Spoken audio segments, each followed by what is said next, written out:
du Rafaela och Cecilia? Vad ser Anette? Vad ser din mormor? Kolla mormor här!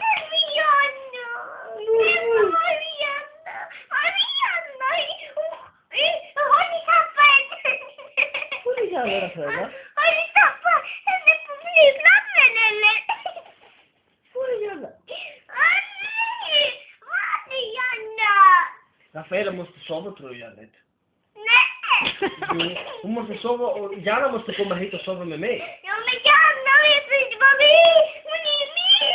Ja men vi kan lita henne mormor. Men nej, jag har henne! Varför? Nej, hon är min, inte er! Okej, ska vi flytta? Kan du flytta er? Kan du trolla? Nej. Kan du flytta Rafaela och sen Janna ska komma hit? Nej. Varför nej? Du Du kan göra det, du är ju Anette. Men jag är gammal, jag kan inte det. Vem kan göra? Janna vet du, men hon är borta. Aha, Janna kan göra det, kanske gör hon det. Ja. Okej, jag ska ringa Janna och jag ska säga att hon ska ta bort Rafaela och hon ska komma hit. Okej? Vänta.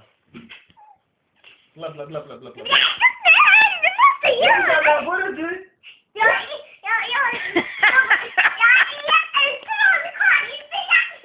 Du är Anette, Janna är inte här. Jag ska prata med henne i telefon. Janna, var är du?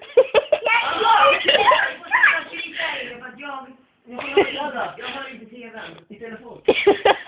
Okej. Janna, kan du ta Rafaela och sen du ska komma hit, okej? Okej. Okej, hejdå. 2, 1. Får du tryck?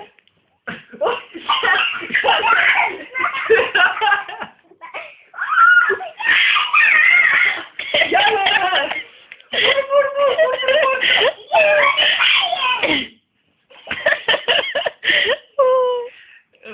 Stanna.